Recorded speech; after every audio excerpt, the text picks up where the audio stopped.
Hello and welcome. Today I'm going to be taking a look at DC Design's Boeing Stearman for Microsoft Flight Simulator. Now I'm not one for pre-war biplanes of any kind, but as I've enjoyed everything that DC Designs has churned out so far, and this was just over £10, I thought why not. So here I am doing a review on it. So first off, let's get a bit of history out of the way. So Stearman were a subsidiary of Boeing back in 1934, hence Boeing Stearman, and they were making the Model 75, and they made just over, I say just over, more like 10,500 units during the 30s and 40s, and these were dispersed over three different services. There was the United States Army Air Force with their PT designated versions. There was the United States Navy with their NS and N2S versions, and the Royal Canadian Air Force, which designated theirs as Cadet or Cadet. I'm not sure 100% how you pronounce that. And so after the World War II, thousands became surplus. So as they were very popular with the pilots that flew them during the war, a lot of them got snapped up for private hands, and also they were made into crop dusters, so they're very popular with farmers. Now the original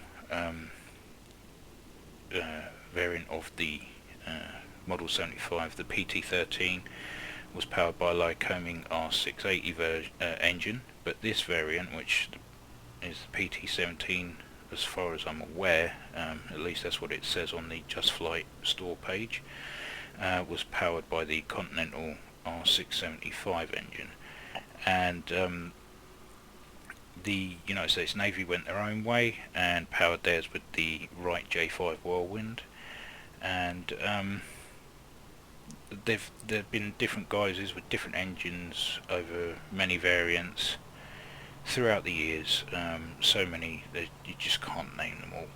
So I mean, even up to the most recent years, where the they've even re-engined them with the Pratt & Whitney R985 engines, which is the Wasp Junior, and a constant speed propeller, just to give it that better climb performance and a higher maximum takeoff weight.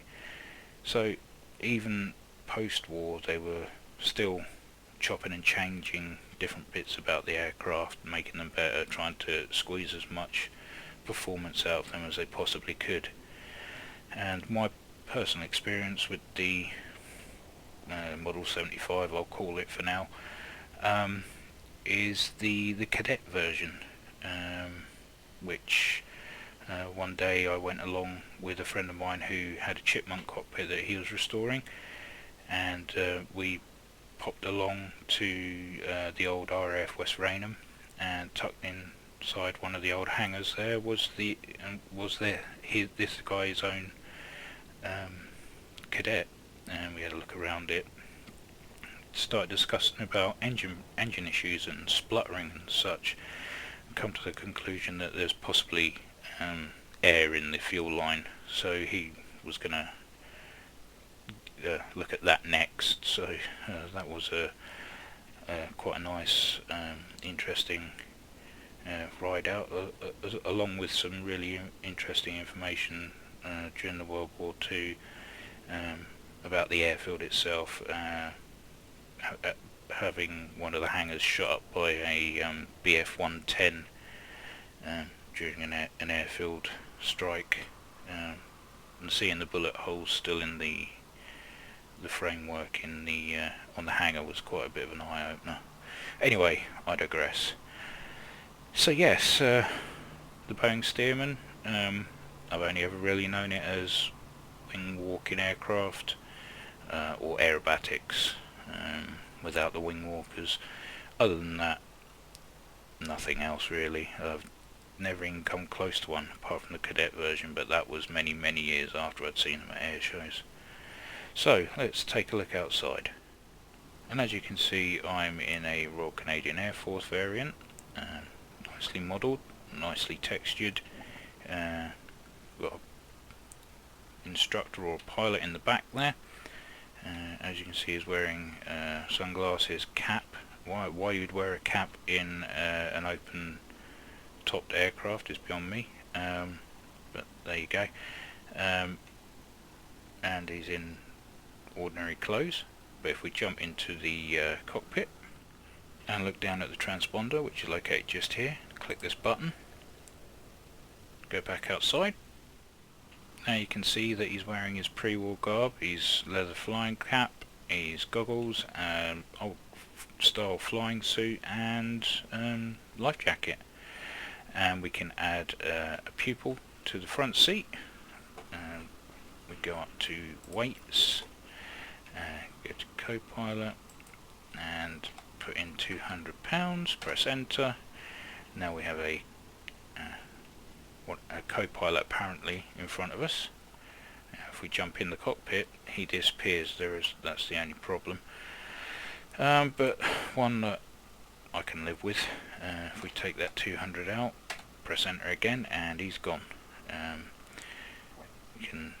only have 50% fuel at the moment because I'm just popping down the M11 to Duxford from Cambridge, so don't need a lot of fuel. As for baggage, £60, I'll just leave that as it is. But yeah, that's pretty much the walk around. I'll give it another walk around once I'm started, but until then, let's jump back in the cockpit. Okay, so let's get this thing started up. So go with battery, avionics, nav light, strobe light. Switch the magnetos to both. Prime the engine. I'll go for 5 times. I'm not 100% sure how many that's supposed to be. Fuel cut off. Shut off to on. Mixture to full. Start.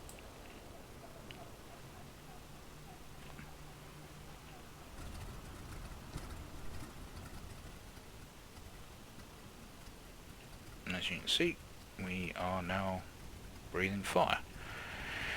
Okay, so quickly across the cockpit, some sort of a checklist there, or frequencies possibly, compass, altimeter, airspeed, slip indicator, vertical velocity indicator.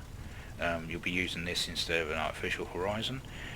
If this is, it needs to be slightly higher than that, obviously, because we're slightly nose high. You'll know that you're in level flight. Obviously if it's up, then you're in a climb, down, you're in a dive. So that's your fuel, that's your temperature gauge, chronometer or clock, and that's your RPM gauge.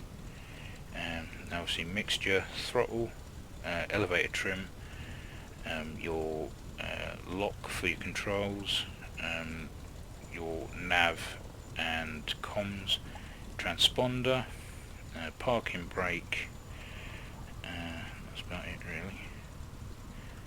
So yeah, and also you can switch between the seats. Okay, this one.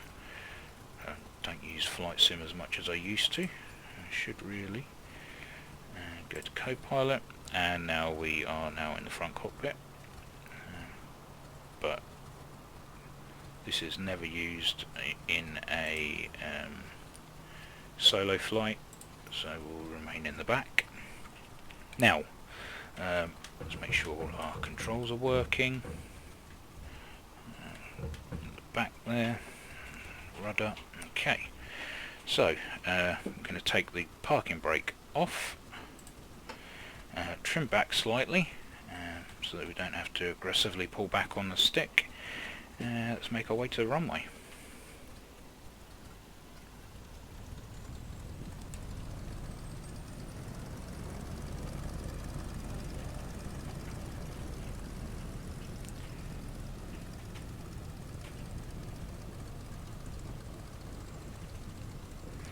So yeah, as I say, I'm just doing a VFR flight from Cambridge down the M11 into Duxford.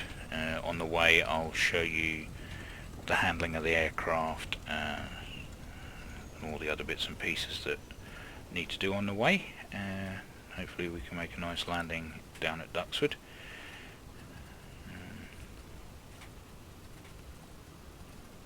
Okay.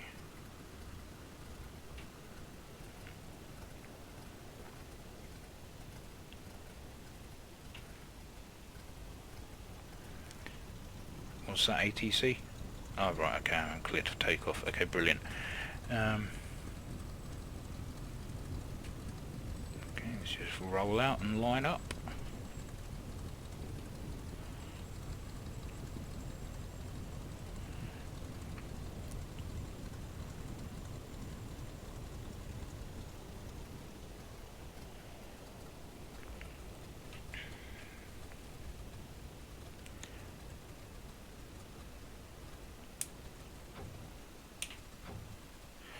Okay, so everything looks good. Let's throttle up slightly. The RPM's up. Okay. Brakes off.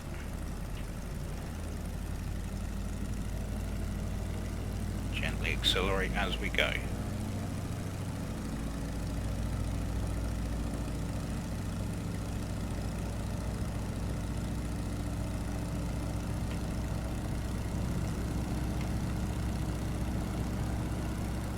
Up. As easy as that. Okay, so I'm going to probably climb to about 3,000 feet and then start flying down to the M11 towards Duxford, which is a very short flight. FS2017 there, the old TriStars and E3s used to come there for servicing.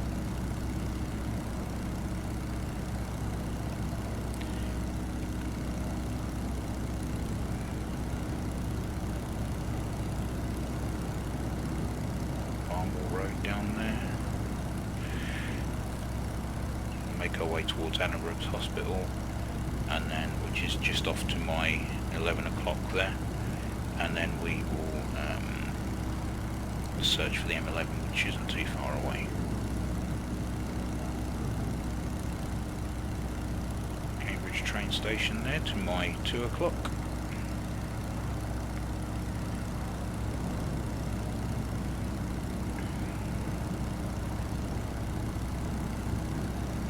Actually, I've just climbed to 2,000, I think.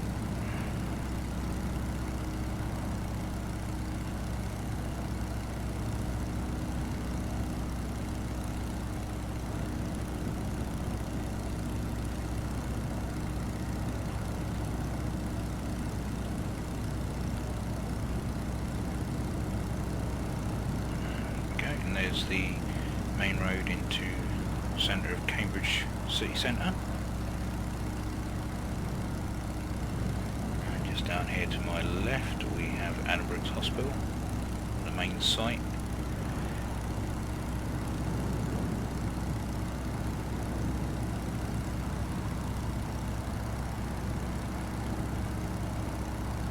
And that's Addenbrooke's Road that leads down to the M11. So we'll just follow that.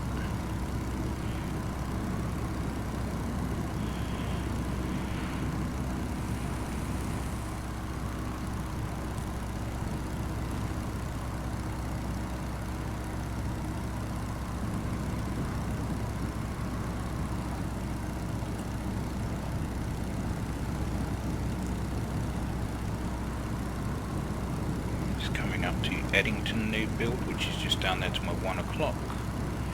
So M11 will be to my left,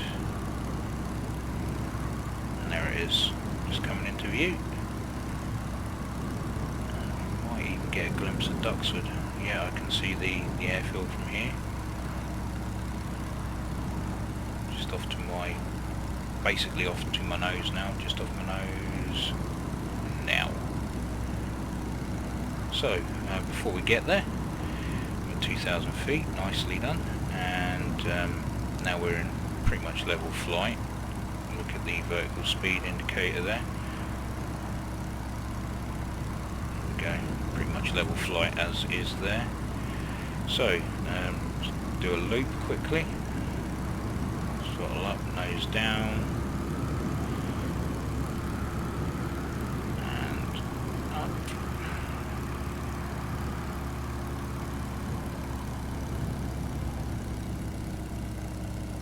Throttle back.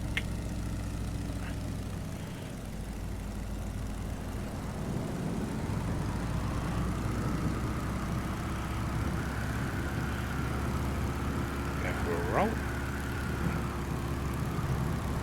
See, it's quite agile. Obviously, another thing to check.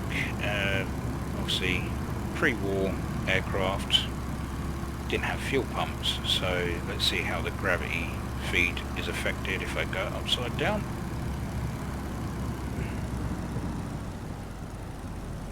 Yep, I'd say that pretty much affects it.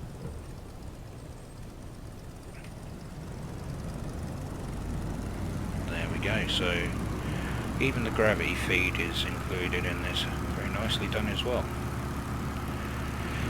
Right, so throttle it back. I'm going to head away from Duxford now, just head towards Whittlesford, just over by the McDonald's there, and line up from there towards Pampersford. So Whittlesford is just down below me there.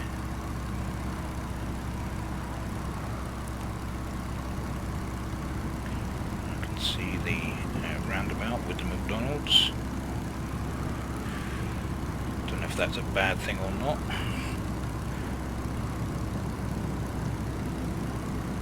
Yeah, it's just over there to my 1 o'clock, 2 o'clock. 3 o'clock rock.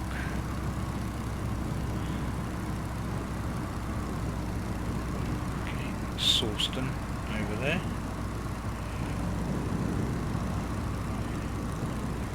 Don't know whether I'm reviewing an aircraft or just giving you a guided tour of the Cambridgeshire area. Right, okay, so we'll start turning in. Slot back. As this is a constant speed propeller, there's no variable pitch, so unfortunately it's all just throttle work.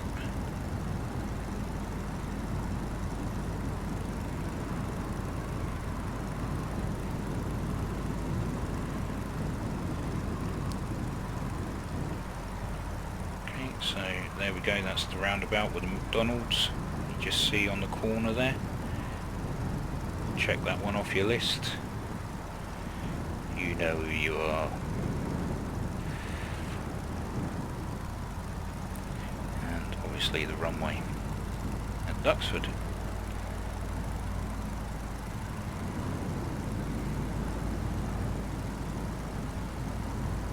Can you believe they got a B-52 down on this runway?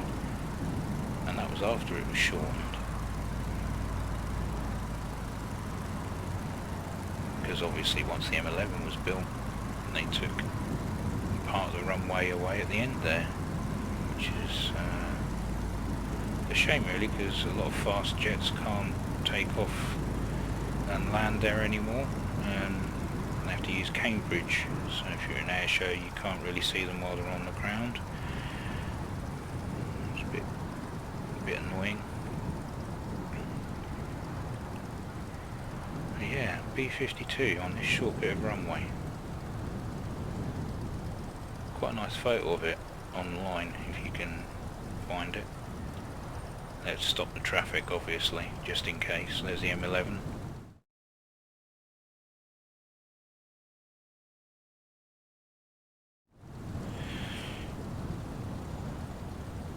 Okay, bring us down for a 3-pointer maybe. Let's see how that works.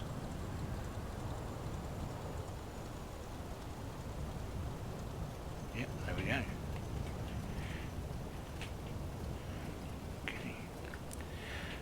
go. It's surprisingly fun to fly. Me being a more of a jet fan than anything else, I didn't think I would enjoy it as much as I do, but it's a great little flyer. Great to do some aerobatics in, and great using multiplayer as well. Just need the multi-crew to come along, and this thing will really kick in. Just going to park on the operational readiness pad over here, because back in the day this was a fast jet base, and the operational readiness pad here would have had a lineup of fast jets ready to take off in quick succession if there was ever a Russian incursion or anything of that sort of situation.